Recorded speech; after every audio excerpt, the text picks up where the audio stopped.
finalidad. Se dice que este centro pues va a estar formado específicamente por un grupo de enzimas que cumple funciones desde peroxidación, ¿vale? O la generación de peroxidasas, que sería la destrucción o degradación de algunas enzimas o material de desecho que podamos encontrar en la célula, ¿vale? ¿Hasta aquí van conmigo? ¿Todo bien? ¿Podemos avanzar? Sí, profa. Sí, profa. Ahora, dentro de las características propias que nosotros encontramos de los microcuerpos, pues mencionamos que estos peroxisomas, al ser considerados como microcuerpos, se menciona que son descubiertos por Christian Duff, 1965. Importante recordarte, dentro de las principales características de los peroxisomas son orgánulos pequeños, ya mencionamos vacuolas, que van a ser de forma esférica, que van a tener un diámetro aprox de entre 0.1 y 1 micrómetros de tamaño, que en su interior pueden contener infinidad de enzimas. Se menciona que pueden ser hasta un grupo de 50 enzimas en total. Están rodeados por una membrana bilipídica, como lo acabamos de ver en la imagen, y su centro es un centro cristalino y denso. Ojo, ¿de qué es el centro de los peroxisomas? De urato de oxidasa, no hay más. Y esa es pregunta ley de tu examen. ¿Podemos avanzar? ¿Puede escribir la maestra, por favor? Claro, aquí está. Urato de oxidasa. Gracias, ¿Sí maestra. la ves en pantalla? Sí, ya la... ¿Qué dijo que estaba rodeado, profesora? Está rodeado de una membrana bilipídica. Aquí le voy a poner. ¿Por qué es importante mencionar que es bilipídica? Porque mencionamos que al tener dos membranas evita que cualquier tipo de sustancia pueda ingresar como tal al orgánulo y que lo pueda destruir. Por lo tanto, se menciona que al ser una vesícula de doble membrana, pues esta va a tener una mayor protección para las enzimas que tiene en su interior, y lo cual nos indica que esas enzimas solo se van a liberar hasta que se requieran ciertos procesos. Antes no, ¿vale? Y por lo tanto, pues tampoco se pueden ver dañadas por ningún tipo de cuerpo que se encuentre en el interior de la célula.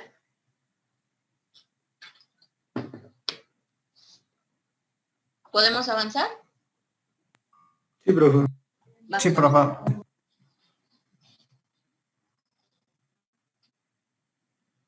Esto sería una imagen 3D, me regreso, de cómo se vería la membrana de mi peroxisoma. Por eso les mencionaba, importante recordarte que es bilipídica. Al ser bilipídica, ya mencionamos que es las membranas bilipídicas, como el teorema de la membrana de mosaico de dos capas de fosfolípidos. Estos fosfolípidos pues van a ser hidrofóbicos, hidrofílicos. Eso va a evitar que cualquier tipo de sustancia pueda ingresar, porque si te das cuenta, como lo mostramos, como se muestra en esta imagen, pues la protección es doble. Y entonces eso asegura que el núcleo cristalizado que se encuentra justo en el centro del peroxisoma, que está formado por el urato, pues no sea expuesto al exterior, ¿vale? ¿Dónde encontraría yo los peroxisomas? Aquí arriba te estoy mostrando una célula. El peroxisoma estaría albergado a lo largo del citoplasma como un organelo más de la célula, ¿vale? Entonces ya vimos dónde se encontraría localizado, ya vimos que es de una membrana bilipídica y ya mencionamos que tiene un centro o núcleo cristalizado que es también conocido como urato. ¿Podemos avanzar? Sí, profe. Va. ¿Qué más tengo que tomar en cuenta de estos peroxisomas? Que en su mayoría se hallan en una mayor cantidad de tejidos, pero importante referirte que normalmente van a tener predominio en tres principalmente, en cerebro, en hígado y en riñón, ¿vale? En cerebro normalmente la principal función que van a tener, y te lo voy a colocar aquí, va a ser la formación de mielina, ¿vale? ¿Y qué implica la formación de mielina? Mencionamos que es la cubierta protectora de las fibras nerviosas, ¿vale? Y entonces, ¿qué estamos haciendo con esto? Que estamos asegurando que si los peroxisomas están presentes, pues todo mi sistema nervioso central va a tener una protección que va a favorecer a que el sistema nervioso se comunique de forma adecuada. ¿Qué mencionamos que hace la mielina? Como es una cubierta protectora sobre las fibras nerviosas, va a asegura la comunicación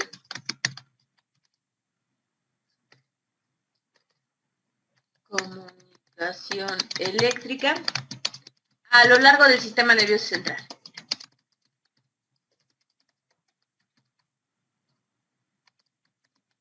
¿Vale? Por eso es tan importante la mielina. Si nosotros no tuviéramos mielina, automáticamente cuando usted quiera utilizar algún agente físico, que quieras poner TENS, que quieras poner corriente interferencial, que quieras poner alguna corriente galvánica, que la utilizamos mucho en fisioterapia deportiva, para generar una hipertrofia que tiene que ver con generar fuerza a nivel muscular, pues no la podrías poner si el paciente no tiene mielina, porque automáticamente la corriente no atravesaría el tejido y no viajaría a lo largo del sistema nervioso central. ¿Por qué? Porque como no existe mielina, pues no hay nada que lo pueda conducir. Por lo tanto, toda la corriente que tú le pongas a ese paciente se va a quedar localizada en la zona donde conectas el electrodo y automáticamente te va a decir ese paciente que se está quemando porque como no tiene mielina en su sistema nervioso por la patología que posiblemente esté presentando, pues automáticamente te demandan, ¿vale?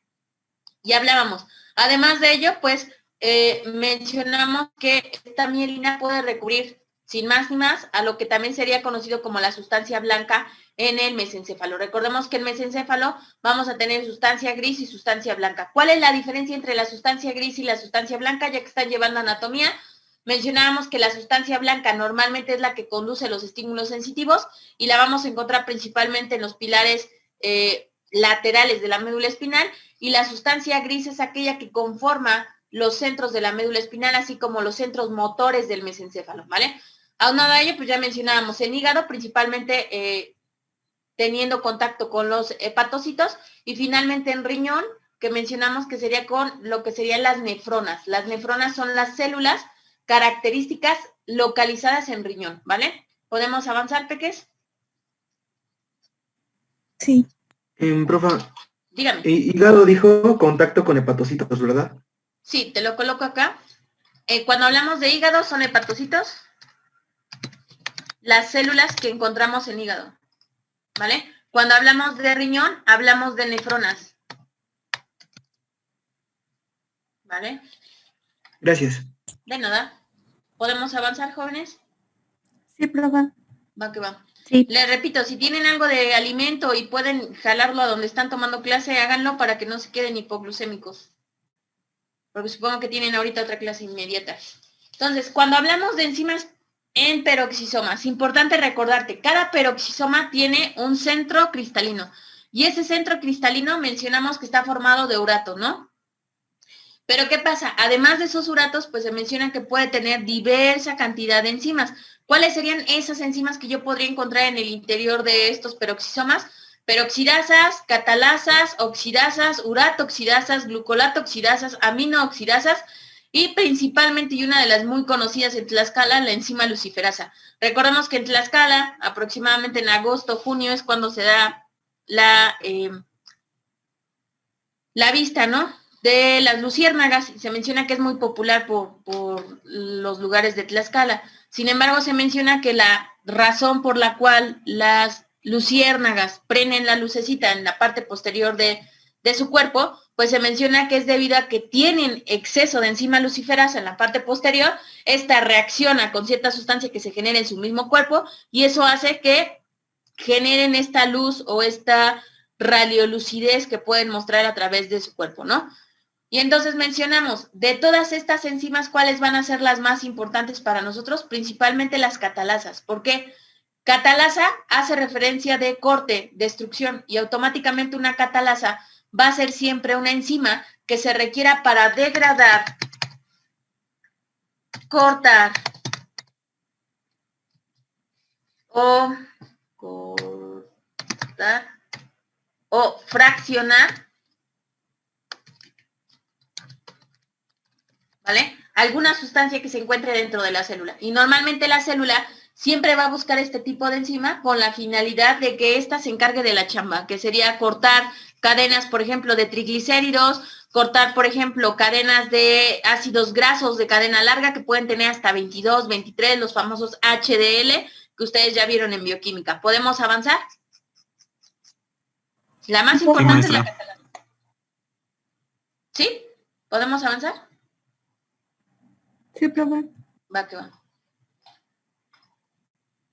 Ahora, funciones específicas por cada una de las proteínas, que creo que esta sí la tienen en su manual, me parece que sí, pero para funciones específicas, y te menciono palabras claves, en el caso de la catalasa que te mencionaba, solamente va a catalizar del peróxido de hidrógeno en agua y oxígeno. Ojo aquí, Si la catalasa te acabo de mencionar que rompe, fracciona, deshace, degrada, pues automáticamente la catalasa es la única enzima que se encarga de catalizar el peróxido de hidrógeno. Es decir, cuando el peróxido de hidrógeno está presente en la célula, la catalasa lo va a degradar en agua y lo va a degradar en oxígeno.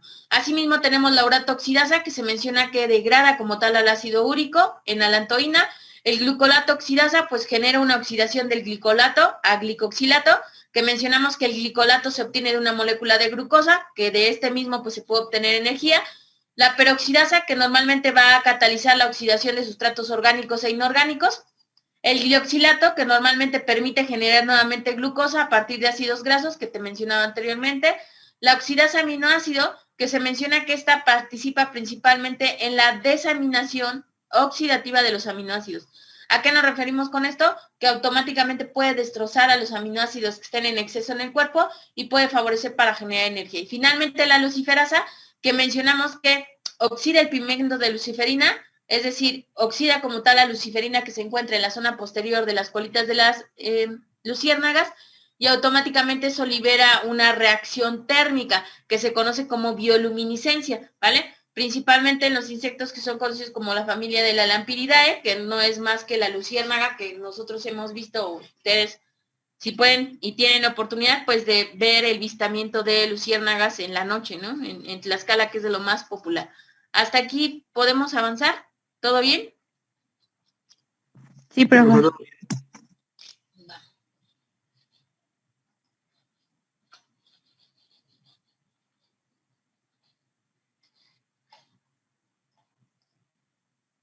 Dentro de las funciones principales que cumplen los peroxisomas, catabolismo de ácidos grasos de cadena larga. Acuérdate, catabolizar tiene que ver con fragmentar, cortar o degradar. Síntesis de ácidos biliares. ¿Por qué? Los ácidos biliares, si has escuchado la bilis tal cual, que se genera, se dice que tiene que pasar por un proceso de degradación. ¿Por qué? Porque esa bilis que se está generando, cuando es poca, se puede subdividir en una síntesis de ácidos como el ácido taurino, que automáticamente puede ayudar a que las sustancias que entran al intestino se puedan degradar. Entonces se menciona, los ácidos libres tienen que pasar a través de los peroxisomas para que se puedan resintetizar y generar a su vez ácidos que van a ir directamente a secretarse al intestino.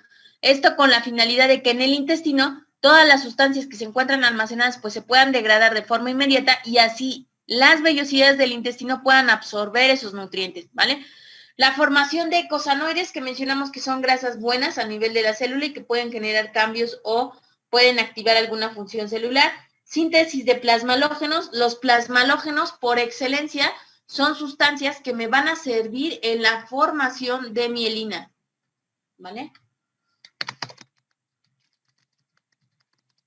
Por eso se dice que la síntesis de plasmalógenos pues es muy importante. Y finalmente la formación y degradación de peróxido de hidrógeno que mencionábamos.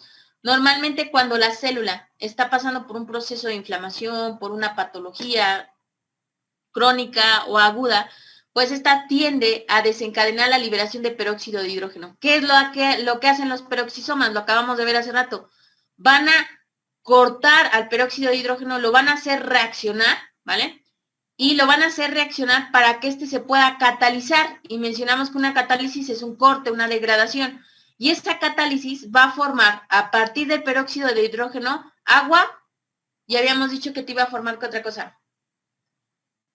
Lo acabamos de ver aquí. Agua y oxígeno. Sí, Ojo. Oxígeno. Entonces mencionamos, es muy importante la degradación del peróxido de hidrógeno, porque por un lado provee de agua a mi célula y por otro lado provee de oxígeno a las neuronas que se puedan encontrar periféricas al sitio de acción. ¿Para qué funge el oxígeno? Mencionamos que el oxígeno es un gas que va a ser vital para las funciones celulares.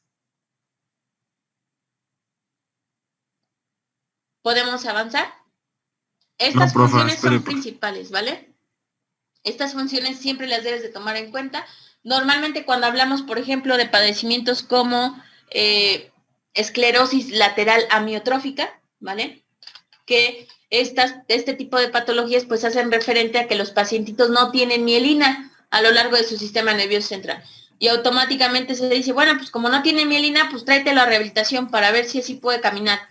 A ver, si no tiene mielina, pues en rehabilitación lo que se va a hacer es tratar de evitar que la mielina se degrade, la poca mielina que tiene se degrade aún más.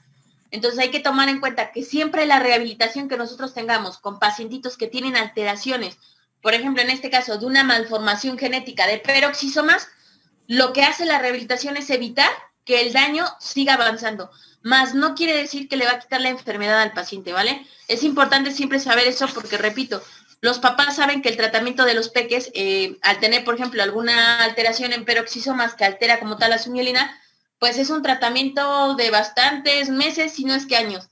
Y te lo dicen tal cual, si yo pago tu terapia, ¿qué me aseguras que vas a hacer en mi paciente? Entonces, siempre hay que hablar de eso. Lo que voy a asegurar es que la patología siga avanzando y genere un decremento en las funciones particulares, motoras y sensitivas de tu paciente. No así evitar la patología porque esta ya está presente. ¿Queda claro? ¿Podemos avanzar? Profesora, ¿puede Dígame. volver a explicar los eicosanoides? En el caso de icosanoides, se menciona que son ácidos grasos que son favorables como tal para la célula, en el sentido de que los eicosanoides se pueden utilizar como energía. Recordemos que en el tejido, normalmente cuando tenemos ácidos grasos, estos ácidos grasos se utilizan para ser degradados y proporcionar de energía al cuerpo. De ahí que se dice, si tú haces ejercicio, utilizas esa grasa como energía para que puedas hacer o realizar tu actividad física. Sin embargo, se menciona, los eicosanoides pues van a ser ácidos grasos de cadenas cortas que se pueden degradar mucho más fácil para obtener a partir de estos energía. No así con los ácidos grasos de cadenas largas, ¿vale? Por eso se menciona que los eicosanoides en especial o en particular son como los que pueden ser más funcionales cuando el cuerpo quiere realizar algún proceso físico o quiere generar, por ejemplo, algún proceso de hipertrofia en la musculatura. ¿Podemos avanzar? Sí, profesora, gracias. De nada. Ahora, cuando yo hablo del proceso de catabolismo de los ácidos grasos, los peroxisomas van a tener 3 procesos. En primera instancia, realizar una beta-oxidación. Cuando yo hablo de beta-oxidación, se dice que a lo largo de las cadenas de los ácidos grasos, que mencionamos que las cadenas de los ácidos grasos son así, ¿vale? Cuando habla de una beta-oxidación es que se va a ir a la cadena beta y oxidación porque quiere decir que degrada esta cadena y entonces va a ir cortando a los ácidos grasos, ¿vale? Cuando realice esa beta-oxidación se menciona que va a participar comúnmente la liberación de energía, por lo tanto se dice que participan también en la generación de termogénesis. ¿Por qué? Porque el hecho de ir degradando ácidos grasos de cadenas largas y producir esta reacción térmica, pues generan lo que conocemos como energía a lo largo de la zona que se conoce como termogénesis.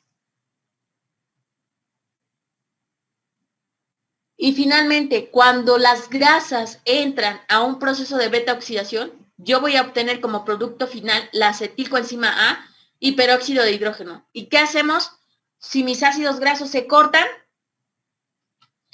Es decir, para que me entiendan.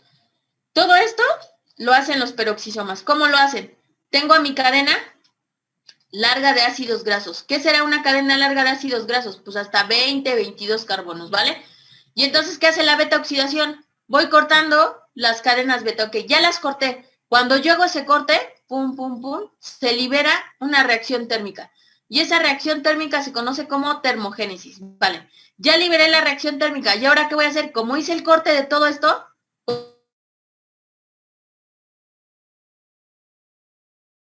pues ahora voy a generar Profesora, se le está los cortando finales, la... pues mencionamos que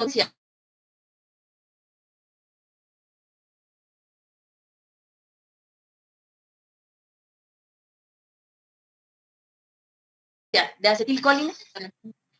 Bueno, chicos, voy, pro. Profa, no Ahí ya me se le escuchan. escucha. No, No, maestra, no muy.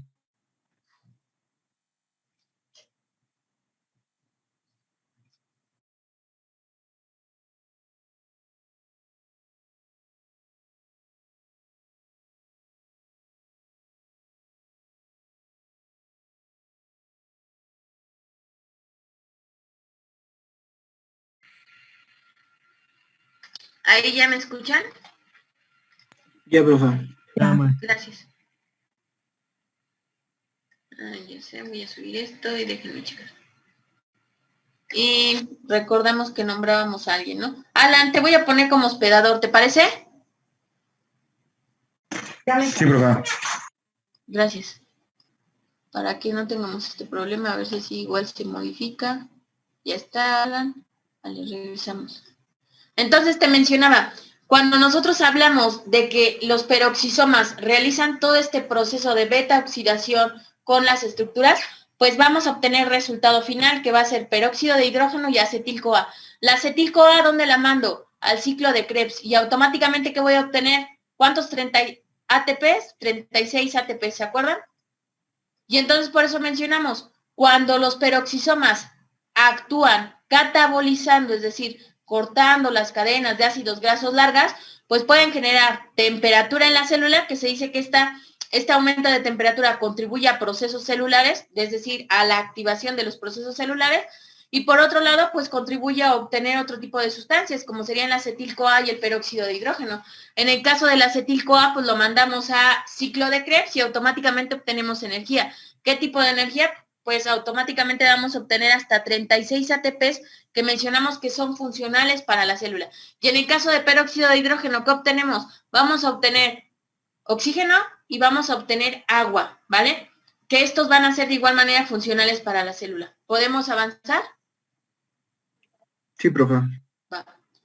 En el caso, bueno, aquí les muestro un poquito de lo que decíamos. En el caso de la acetil-CoA, pues si la llevamos como tal al ciclo de Krebs, automáticamente en mitocondria, pues me permite obtener ATPs. Mencionamos que específicamente 36 ATPs, ¿vale?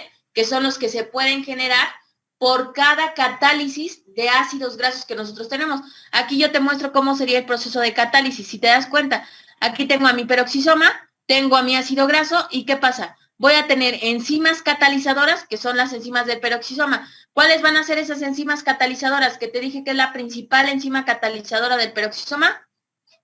¿Catalasa? La catalasa, ¿vale? Y la catalasa va a degradar como tal al ácido graso, lo viene degradando, ¿y qué te dice? Que vas a obtener como producto final agua y oxígeno, pero por otro lado, conforme lo vas degradando y vas sacando agua, y este tiene contacto con los NAD, que son como tal otro tipo de enzima que vamos a encontrar a lo largo del recorrido, que van a servir en un proceso de reoxidación, pues van a formar como tal la conjugación del ácido graso más la coenzima A y van a formar acetil-CoA. Y esto me lo llevo a ciclo de Krebs para formar energía a nivel de la mitocondria, ¿vale? ¿Podemos avanzar? Sí, profe. Sí, profe. Ahora, ¿qué mencionábamos? Su segunda función va a ser la síntesis de ácidos grasos. Los ácidos grasos, pues yo los voy a obtener de la vesícula, ¿vale? O también conocidos como, ácidos biliares, los voy a obtener de la vesícula. Esos ácidos biliares, ¿cuáles son? El quenodeoxicólico y el cólico. Si yo a estos dos los mezclo con sustancias propias de los peroxisomas, que serían como tal una taurina y una glicina, ¿vale? Automáticamente lo que yo hago es que convierto a estos ácidos en ácido taurocólico y en ácido glicocólico. Al convertir a estos ácidos en ácido taurocólico y ácido glicocólico, pues voy a formar lo que se conoce como sales biliares. ¿Para qué sirven las sales biliares?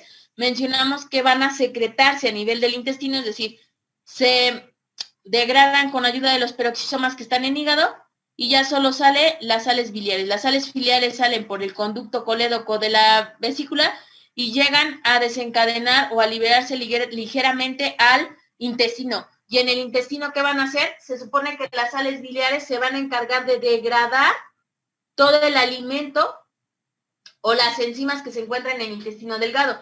Y cuando lo degradan, permiten que las vellosidades del intestino puedan absorber los nutrientes de los alimentos, ¿vale? ¿Hasta aquí todo bien? ¿Las sales biliares van a viajar del hígado hasta las paredes del estómago? Perdón, del intestino. No. Ojo, yo tengo a los peroxisomas, ¿dónde? Tendría los peroxisomas... Ay, le voy a pintar otro color.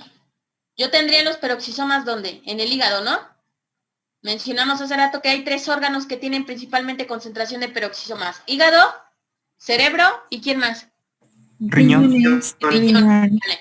Entonces, ¿qué pasa? Si te das cuenta, la vesícula tiene 2 conectores. El conducto colédoco que va hacia el intestino, que es este, y otro conducto que permite que el hígado secrete ciertos líquidos hacia la vesícula. ¿Ya viste? Que son los conductos de menor calibre. ¿Sí van hasta ahí conmigo? Sí. Vale. Ahora, ¿qué pasa? En la vesícula se van a secretar estos dos, el quenodeoxicólico y el cólico. Y a partir del hígado, que sería este que tengo acá, déjenme ver si puedo aproximarme. No, no puedo abrir. Bueno, cuando hablamos nosotros de...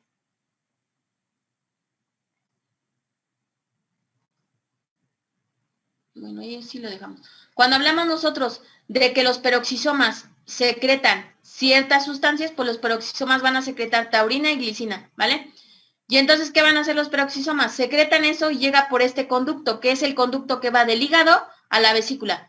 Este conducto secreta taurina y glicina y lo secreta todavía a lo que sería la vesícula. Y entonces la vesícula con el ácido quenodeoxicólico y con el ácido cólico los mezcla y entonces va a formar lo que conocemos como ácido taurocólico y ácido glicocólico. Estos dos ácidos van a pasar por el conducto mayor, que es este, y este conducto mayor que va hacia intestino va a desechar estas dos sales biliares directamente en intestino delgado.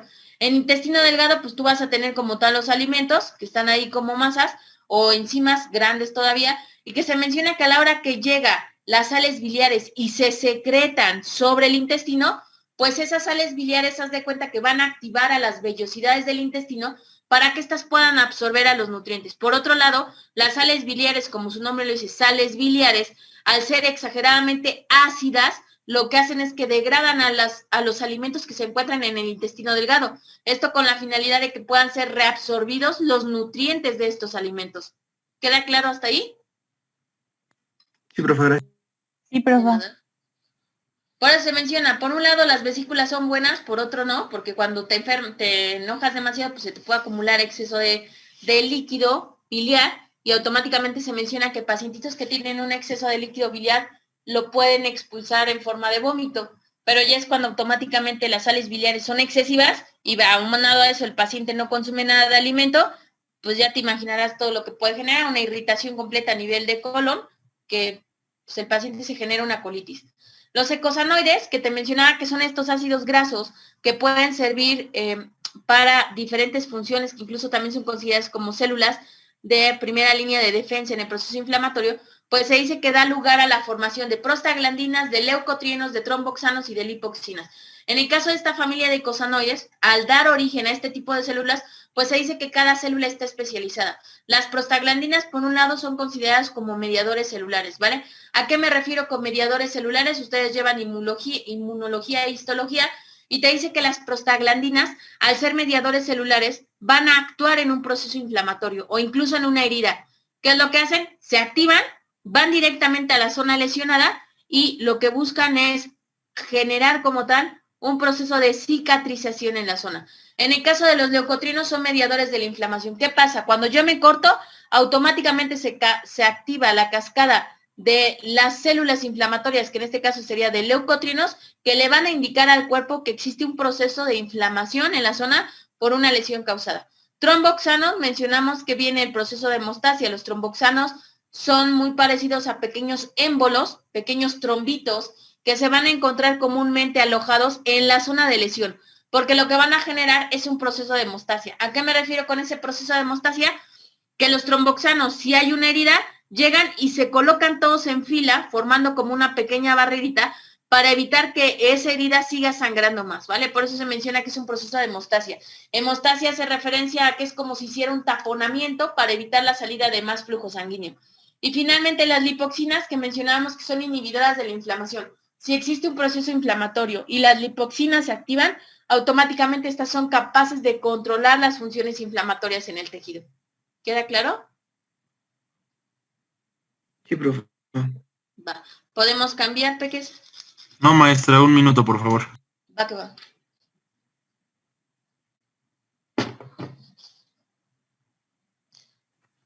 Profa, ¿puedes repetir la última? Lo de lipoxinas, por favor. Claro. En el caso de las lipoxinas que mencionamos que son inhibidores de la inflamación, se menciona que cuando está un proceso, te haces una herida, ¿vale?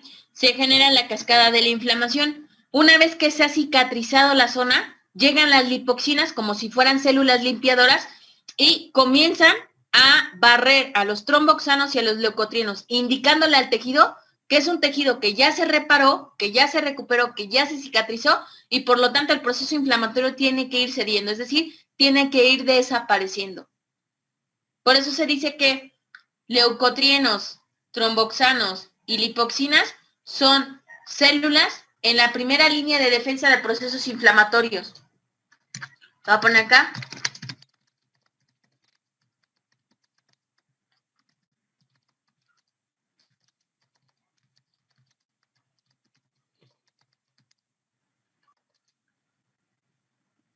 Principalmente, ¿vale?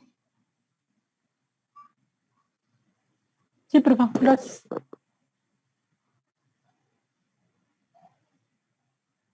Ustedes me dicen si podemos avanzar, peques.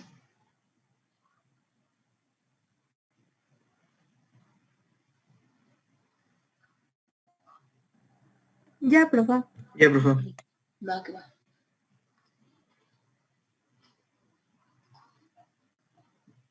Ahora, aquí estamos mostrando un poquito de cómo sería la función de los eicosanoides, que mencionamos que automáticamente podemos tener diferentes tipos, como serían las prostaglandinas, los tromboxanos, los leucotrienos. Aquí te muestro como tal su formación química, ¿no? Un ejemplo como tal de estos. Y bueno, también sabemos que algunos de estos, como sería el caso de algunos eicosanoides, pueden interactuar con ciertas enzimas y pues generar, ¿no? Desde luego, la presencia de leucotrienos, tromboxanos y prostaglandinas. Es importante recordarte que estos eicosanoides pues van a formarse a partir del omega 6 y del omega 3. ¿Con ayuda de quién? Con ayuda de enzimas ciclooxigenasa y lipoxigenasa. De la ciclooxigenasa yo puedo formar los tromboxanos, que mencionamos que son principalmente para sellar alguna zona de lesión, ¿vale? Y en el caso de la lipoxigenasa, pues vamos a encontrar a los leucotrienos, que son los que nos van a informar de todo este proceso inflamatorio que se desencadenó debido a una lesión o algún golpe directo sobre alguna estructura, ¿vale? ¿Podemos avanzar? Sí, maestra. Sí, profe. Sí, profe. Respecto a los plasmalógenos, mencionábamos que los plasmalógenos van a tener principalmente tipo de fosfolípido éter, normalmente son parecidos más a la fosfatidilcolina, ¿vale? Van a generar mielina hasta en un 70% del sistema nervioso central y se menciona plasmalógenos de tanolamina, que son aquellos precursores de mielina del sistema nervioso central. Además de ello, pues también en tejido cardíaco pueden llegar a generar plasmalógenos de colina, es decir, igual mielina de protección para células cardíacas, de un 30 y hasta un 40% del total de la formación de mielina en el sistema nervioso central. Aunado a ello, pues la principal función de los plasmalógenos es fungir como moléculas señalizadoras y moduladores de membrana. ¿Por qué? Porque te refería, al generar la mielina en el sistema nervioso central, pues estas van a captar todas las señales o estímulos y automáticamente van a desencadenar una respuesta. ¿Queda claro? Sí, profe. ¿Podemos avanzar? Sí, profe. Dentro de los plasmalógenos, pues te mencionaba, principalmente aquí estaría su formación química, 3 carbonos, normalmente una unión éter, otra unión éter por la parte inferior, y la mielina es esto que ven a lo largo de la fibra nerviosa, que son como capuchones que envuelven a la neurona, pues van a ser mi mielina. Ojo, esto se conoce como dendritas, que son las ramificaciones, este es el cuerpo, esto es el cono axonal, esto que está acá es el cono axonal, esto sería el axón, y estas serían las dendritas terminales.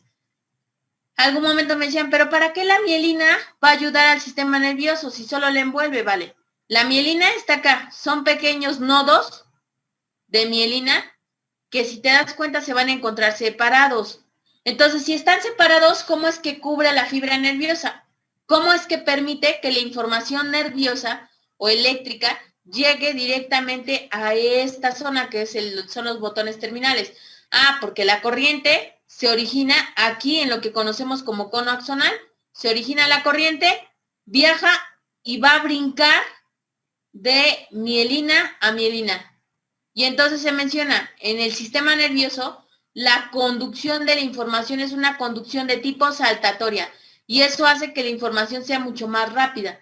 ¿Pero por qué se dice que es mucho más rápida? Porque mencionamos, automáticamente la mielina recubre y entonces, ¿qué hace el potencial?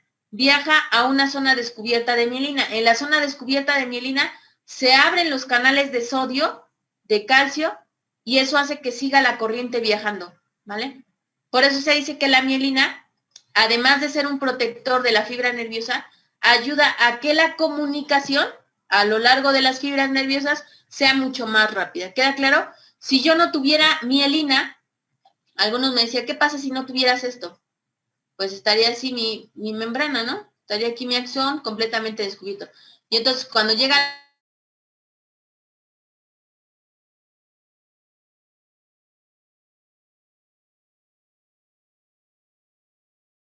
la mielina, lo que hace es que genera estos espacios para que la corriente pueda brincar. Si la mielina no estuviera, la corriente hace esto.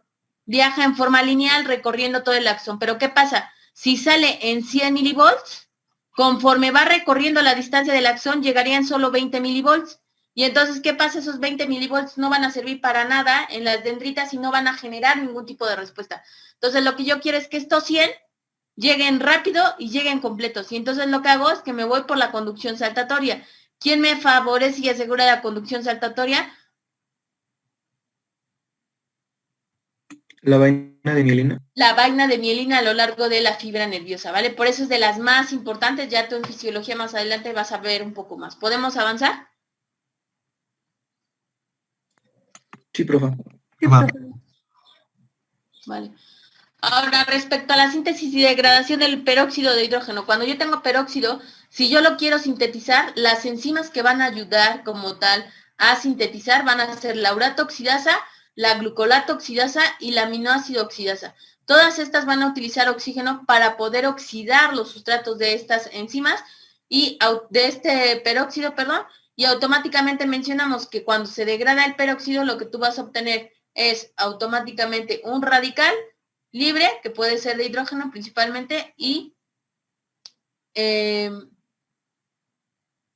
como tal vamos a obtener la formación de oxígeno, ¿vale? Y mencionamos, en el caso de una degradación, lo que nosotros vamos a obtener ahora sí es oxígeno y agua. Entonces, ojo, cuando nosotros tenemos síntesis, que se dice que es la formación de peróxido, lo que yo voy a obtener es de una molécula simple de hidrógeno más oxígeno, voy a formar un radical libre más peróxido de hidrógeno. Ahora, si yo degrado, lo que yo necesito es peróxido de hidrógeno, que lo voy a catalizar en oxígeno y agua. Ojo, ¿cuáles van a ser las enzimas catalizadoras o que degradan al peróxido de hidrógeno? Solo la catalasa, ¿vale? ¿Cuáles van a ser las enzimas que sintetizan al peróxido de oxígeno? Es decir, ¿cuáles son las enzimas que forman el peróxido de oxígeno? Urato oxidasa, glucolato oxidasa y aminoácido oxidasa. ¿Queda claro? Sí, profa. Profa.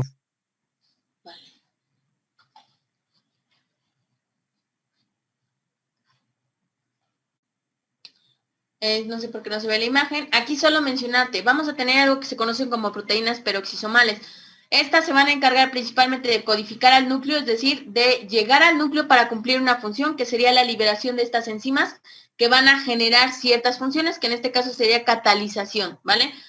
Algunas van a encontrarse sintetizadas en el citosol o alrededor de los ribosomas, y van a ser consideradas como proteínas peroxisomales. Estas normalmente se dice que ingresan a los peroxisomas gracias y con ayuda a los péptidos. Recordemos que estas enzimas peroxisomales pues normalmente se liberan en la célula para cumplir funciones específicas. ¿Podemos avanzar? Sí, profa. Vale. Respecto a la regulación de peroxisomas, mencionamos que estas se van a formar a partir del retículo endoplásmico. ¿Por qué del retículo endoplásmico? ¿Qué decíamos al inicio? Que van a ser pequeñas vacuolas formadas por una bicapa lipídica. Por lo tanto, las únicas zonas o organelos que generan vesículas, pues mencionamos que eran el retículo endoplásmico y el aparato de Golgi. En este caso, los peroxisomas se forman a partir del retículo endoplásmico. 2. la fusión de los peroxisomas automáticamente va a permitir que se forme uno más completo. Recordemos que fusión es que se unan dos peroxisomas pequeñitos para formar un peroxisoma grande y que este sea funcional. Después vamos a tener el proceso de fisión. Fisión, como su nombre lo dice, es corte. Y hablamos de la formación de dos peroxisomas por elongación o crecimiento de uno solo. Entonces podemos tener la fusión, que dos peroxisomas pequeños forman uno grande para que pueda realizar el mecanismo, o la fisión, que puedo tener un peroxisoma muy grande y lo corto en dos pedazos para que pueda generar como tal de igual manera un crecimiento. O bien, también encontramos el proceso de pexofagia, que normalmente nos habla de que hay una inhibición específica de algún peroxisoma. ¿Cuál va a ser ese peroxisoma? Pues normalmente el que no se esté ocupando de forma adecuada, o incluso se menciona aquellos peroxisomas que se están secretando de más en el tejido.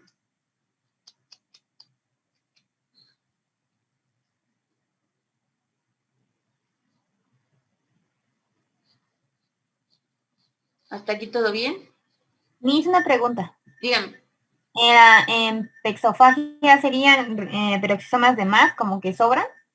Sí, normalmente hay peroxisomas, por ejemplo, aquí, ¿no? Te dice que uno grande se divide en dos, pero si ya realicé mi proceso y se dividió, pues automáticamente un peroxisoma me queda libre.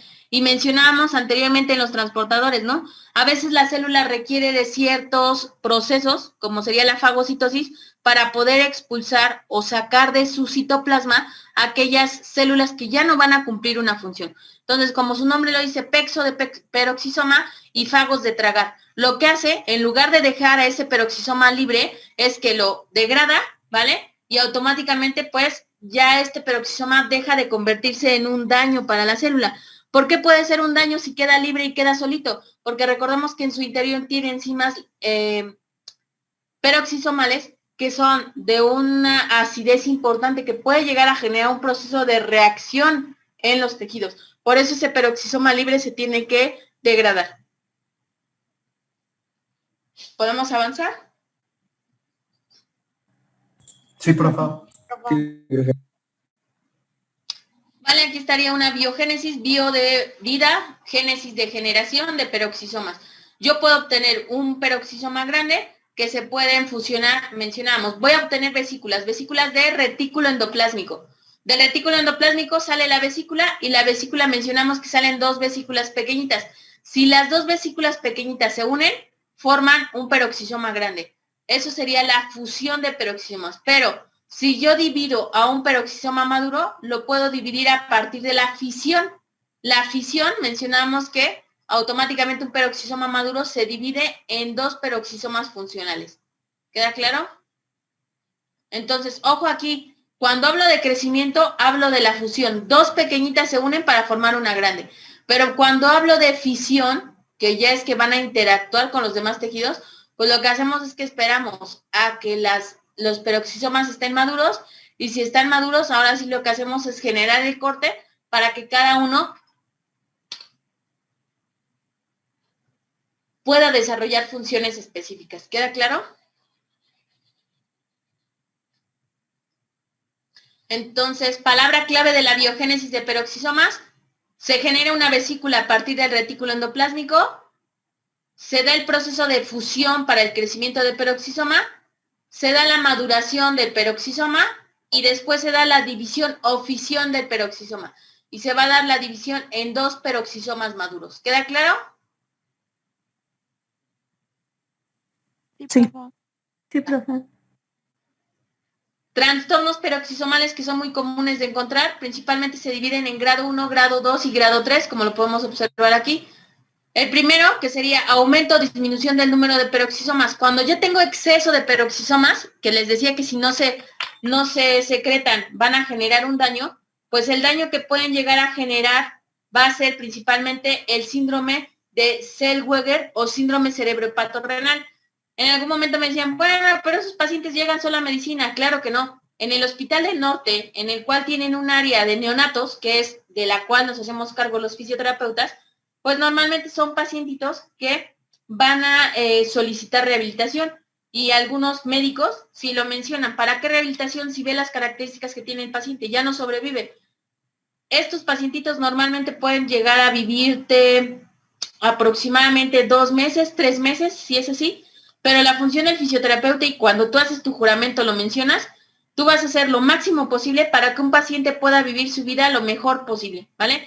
Y tratar de ayudarlo a que se reindique a las actividades de la vida diaria lo mejor posible. En este caso, pues son pequeños, no vamos a hacer que el peque camine, pero sí vamos a tratar de que su vida sea lo mejor posible, al menos los 3 meses que sobreviva. Eso sí tenemos que tomar en cuenta. No porque el paciente ya tenga un diagnóstico de vida poco probable, pues quiere decir que nosotros como personal de salud digamos que no podemos hacer nada por él. Al contrario, estos pacientitos tienen muchos problemas respiratorios y créanme que es una bendición que ustedes como fisioterapeutas puedan ayudar a un proceso de fisioterapia respiratoria en estos peques, al menos para que la mamá lo vea un poco más tranquila.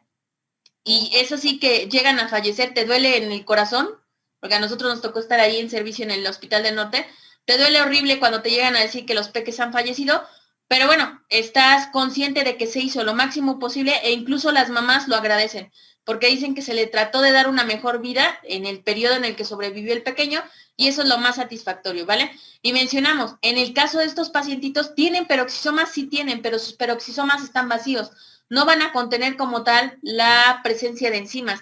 Recordemos que los peroxisomas normalmente se clasifican como PTS y pueden ser PTS1, PTS2, PTS19, PTS15. En este caso, en los síndromes cerebropatorrenal, los peroxisomas dañados son el 1R y el 2R.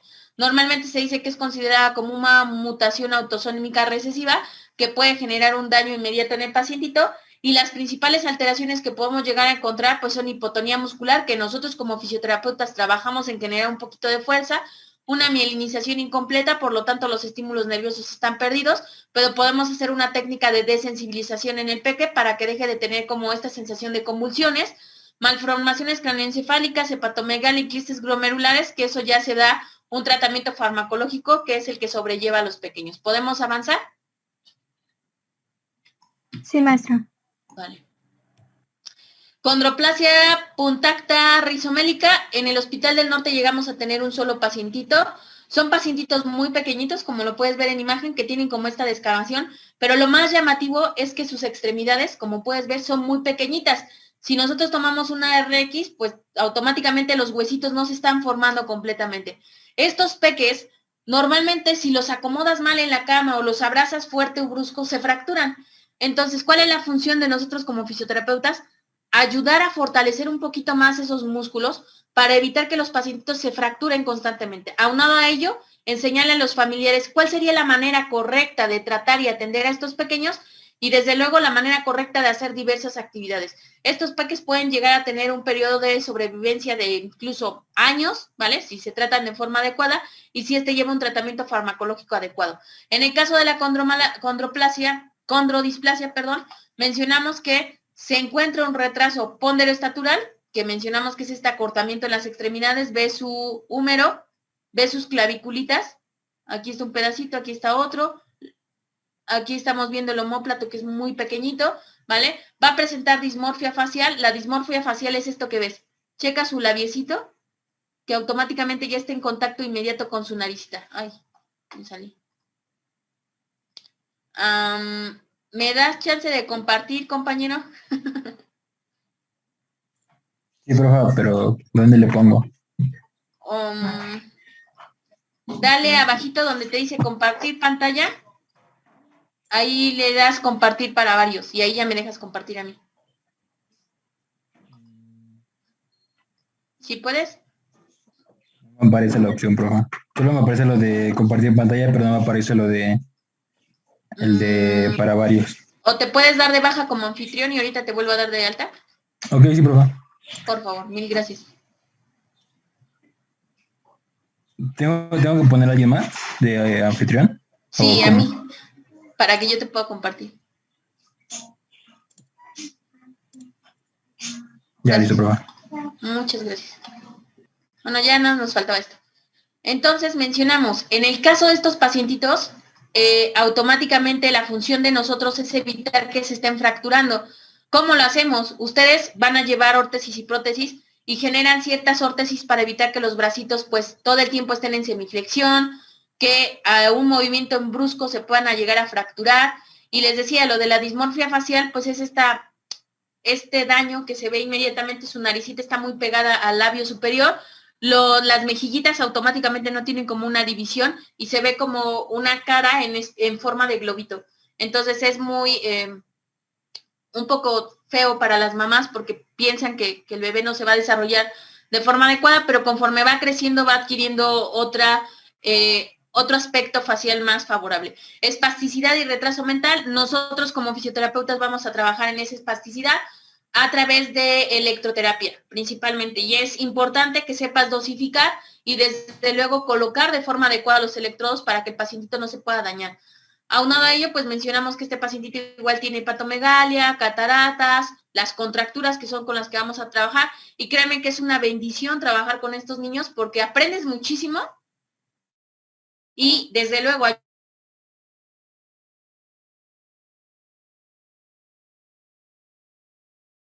ayudas a que pues la vida de estos pacientes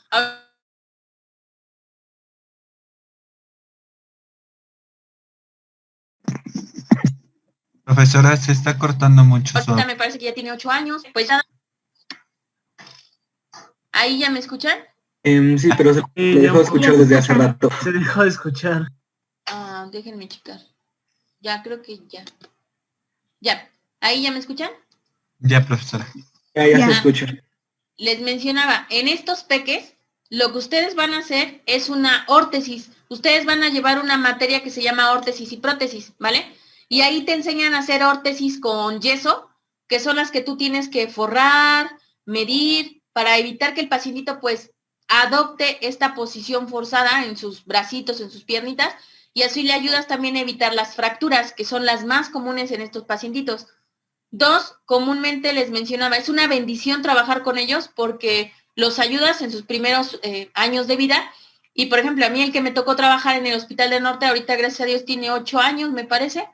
Obviamente tiene una vida limitada, pero bueno, son pacientitos que, pues nada más de verlos luchar, hasta dan ganas de no quejarse de nada, ¿vale?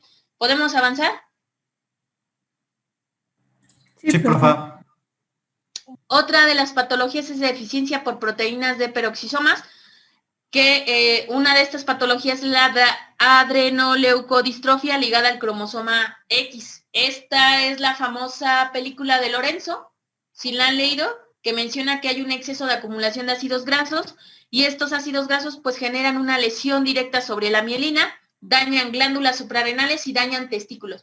Y automáticamente estos pacientitos, como están con exceso de ácidos grasos, pues el exceso de ácidos grasos genera alteración de la mielina, y si no tengo mielina, ¿qué pasa? No hay conducción de estímulos nerviosos, y si no hay conducción de estímulos nerviosos, no hay contracturas, no hay contracción muscular, y si no hay contracción muscular, pues esos pacientitos automáticamente es muy difícil que puedan realizar una vida normal, es decir, que se puedan sentar, que puedan caminar, que puedan realizar movimientos por sí mismos, es muy complejo, ¿vale? ¿Podemos avanzar?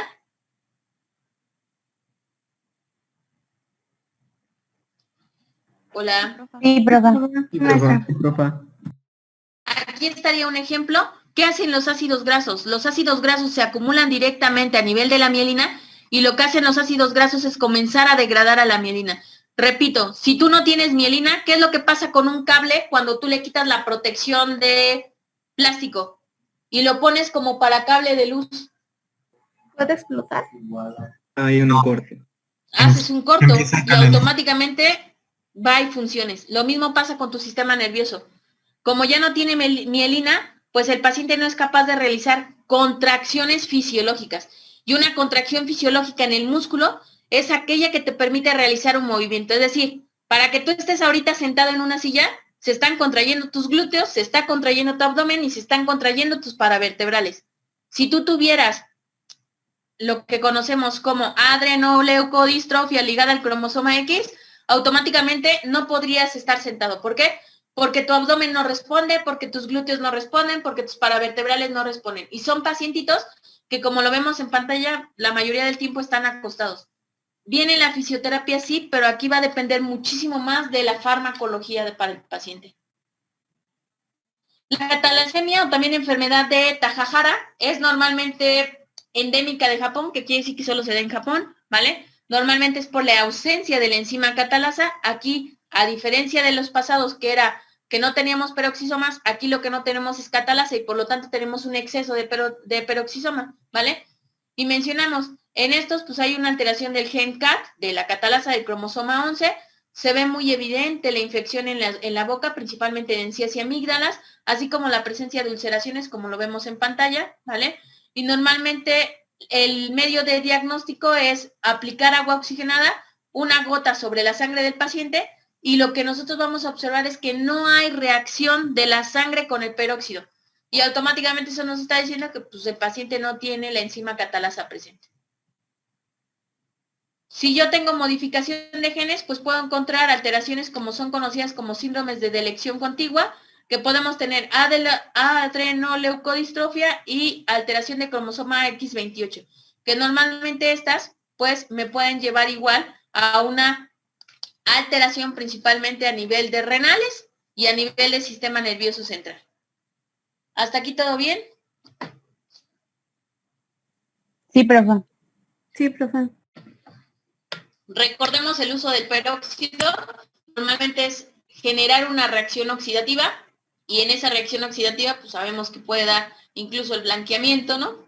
O nosotros también utilizamos el aplicar peróxido ya tratado a una serie de semillas y pues veamos la reacción. La práctica que hacemos aquí pues es que se te solicita un corazón de pollo, un hígado, un cerebro de pollo. Es muy difícil que puedas obtener el cerebro, ya nada más llega pura masita, entonces el corazón y el hígado son suficientes. Pesamos una porción de hígado, una porción de corazón. Normalmente los llevamos a un tubo de ensayos, que es colocamos el tejido dentro del tubo de ensayos y lo que hacemos es que aplicamos peróxido, ¿vale? Agua oxigenada, le aplico y automáticamente la reacción es esta.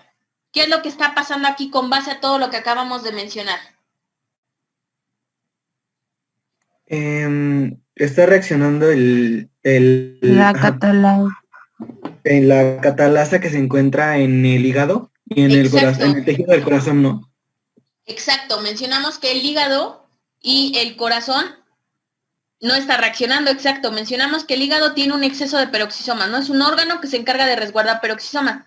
Si tienen peroxisomas, cuando yo le agrego el peróxido, pues van a reaccionar. Y su reacción, mencionamos que es una reacción termogénica, que quiere decir que libera energía. Cuando tú tocas el tubo de ensayos, que les pido que lo toquen, van a sentir muy caliente el tubo de ensayos. Y dos, pues toda la liberación de esto. ¿Qué son estas burbujitas? Oxígeno. Oxígeno, porque mencionábamos que cuando el peróxido reacciona, ¿qué va a formar? Cuando se degrada, ¿qué formaba?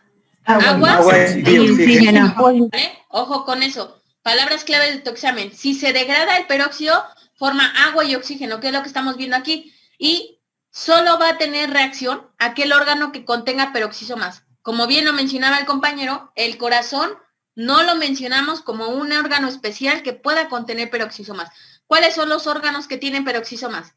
Hígado, El cerebro, hígado cerebro y riñón. y riñones, ¿vale? Lo pueden hacer en casa, si comen pollo, un hígado con tantito peróxido para que puedan ver la reacción, estaría padre. No se vayan a quemar porque a veces llega a quemar, tenemos que utilizar guantes, por eso no se solicita que lo hagan en casa. Pero bueno, aquí la reacción, que es lo que normalmente nosotros hacemos en laboratorio. Siempre el uso de guantes, importante, el que podamos probar la temperatura. Y ya está, ¿vale? Si yo veo a una microscopía, pues automáticamente la actividad enzimática es esta. Checa cómo se está degradando. ¿Ya viste? Y pues todas las enzimas, ¿no? Estos serían los hepatocitos que te mencioné que vamos a contener como tal en el hígado. Aquí estaría una vista más completa, ¿vale? Esto sería ya pues la reacción que se está teniendo con el peróxido. Y listo. ¿Dudas o preguntas hasta aquí, chicos? ¿Nada? No, profe. No, profe. No, maestra. Va que va. ¿Me anotan su nombre, peques? ¿Ya vayan a comer? Creo que todavía les da tiempo. Sí. Bien, terminamos bien. Tienen 20 minutitos para que coman antes de su siguiente clase. Vayan a probar algo de alimento y nos vemos la próxima semana.